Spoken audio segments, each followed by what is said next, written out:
Alright, come on. Listen up though, I lost so many people. What's going on?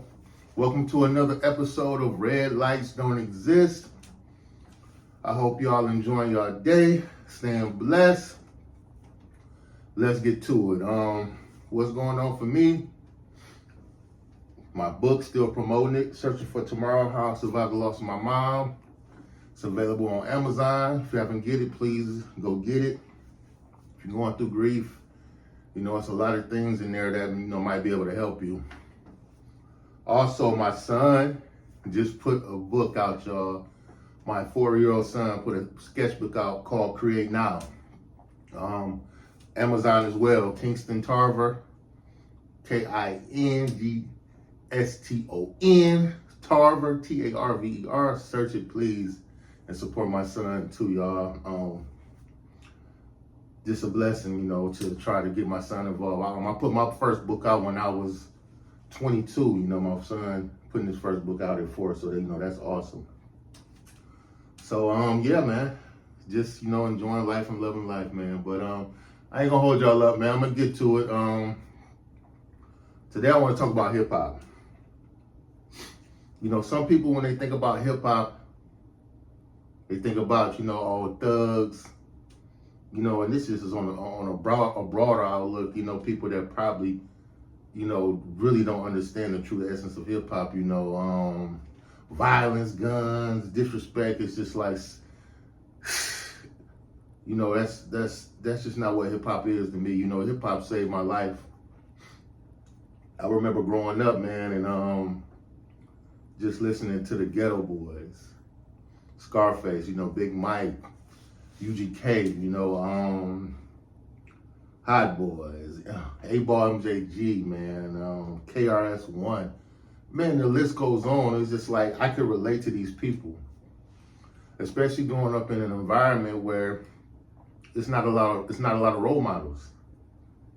You know what I'm saying? These people were telling my story, basically. You know what I'm saying? It's just like, oh man, I could relate to that. Mama working all day, she coming home, she tired, she gotta cook, she's stressed. The drugs, the drug dealers, the violence in the community.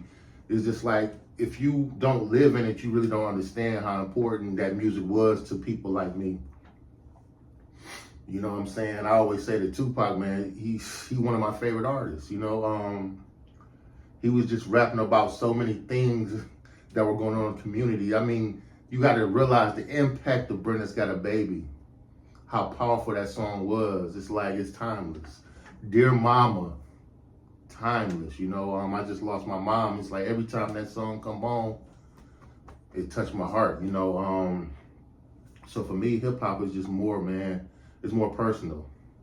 It's like my life story. It's what got me through. I was, dealing with a lot during my teenage years, and I'm putting on Tupac, Me Against the World. Lord knows, so many tears. It's like he was speaking for me.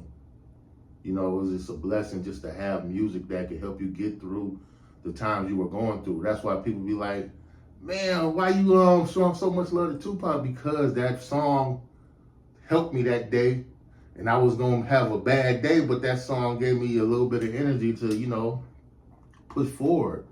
So that's why, hip hop is such a big deal, especially to, the black community, because it's just a representation of, where we come from and, some of the stuff that we went through.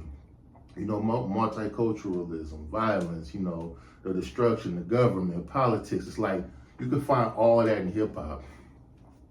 So which brings it forward kind of, I have an old school perspective, what I'm saying? I was born in 85, but bring me forward to the day, with this Kendrick Lamar and Drake beef.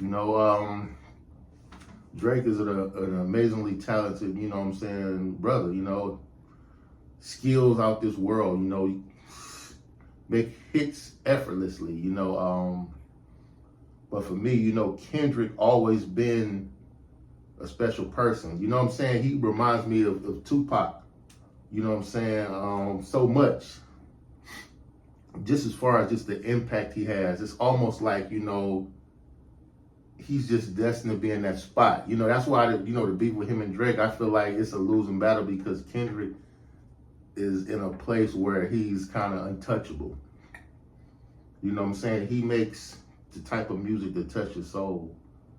You know what I'm saying? It's just like, man, every album, the Damn album, man, it's so many tracks on there I listen to. You know, it's every album, man, it's just more than music. You know, it's more than beats. It's more than the lyrics. It's the feel. It's the vibe.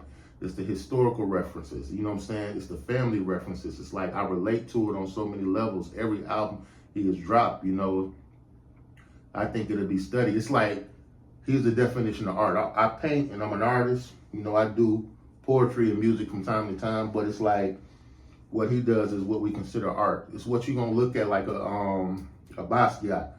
We're gonna be looking at this for, you know, hundreds of years and studying him. And he's gonna be in colleges and stuff like that. Like it's a different type of influence that he has, you know. So I always knew that, you know. My son named Kendrick, you know, he was one of the inspirations because it's like this guy is special.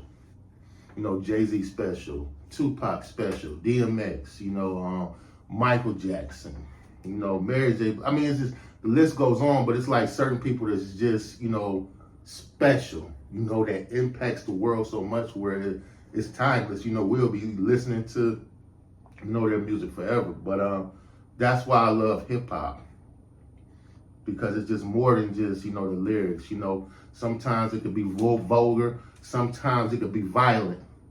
But, you know, at the same time, when Shorty waking up in the hood, it's violent, it's vulgar. You know, this is what he sees.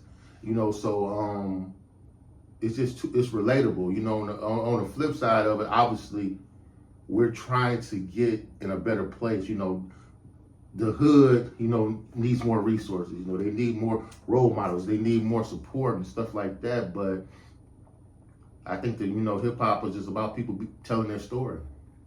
That's why I love it.